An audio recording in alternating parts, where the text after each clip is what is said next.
በፍቅረኝነት 8 ዓመት አየርሽን የያዘብሽ ሰውዬ ዛሬ ከህይወትሽ ይውጣ። ላይ መለስ እንደ ሰይጣን 7 ጮሆ ይውጣ።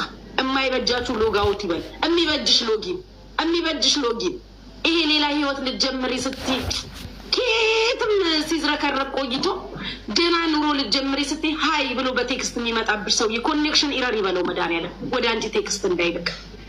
አዎ በፍቅረኝነት 8 ዓመት አየርሽን የያዘብሽ ሰውዬ ዛሬ ከህይወትሽ ይውጣ። ላይ መለስ እንደ ሰይጣን 7 ጮሆ ይውጣ። የማይበጃችሁ ሎጋውት ይበል። የሚበጅሽ ሎጊን ይሄ ሌላ ህይወት ልትጀምሪ ስትይ ኬትም ሲዝረከረቅ ቆይቶ ደህና ኑሮ ልትጀምሪ ስትይ ሀይ ብሎ በቴክስት የሚመጣብሽ ሰውዬ ኮኔክሽን ኢረር ይበለው መድኃኒዓለም ወደ አንቺ ቴክስት እንዳይልክ። አዎ በፍቅረኝነት 8 ዓመት አየርሽን የያዘብሽ ሰውዬ ዛሬ ከህይወትሽ ይውጣ። ላይ መለስ እንደ ሰይጣን 7 ጮሆ ይውጣ። የማይበጃችሁ ሎጋውት ይበል። የሚበጅሽ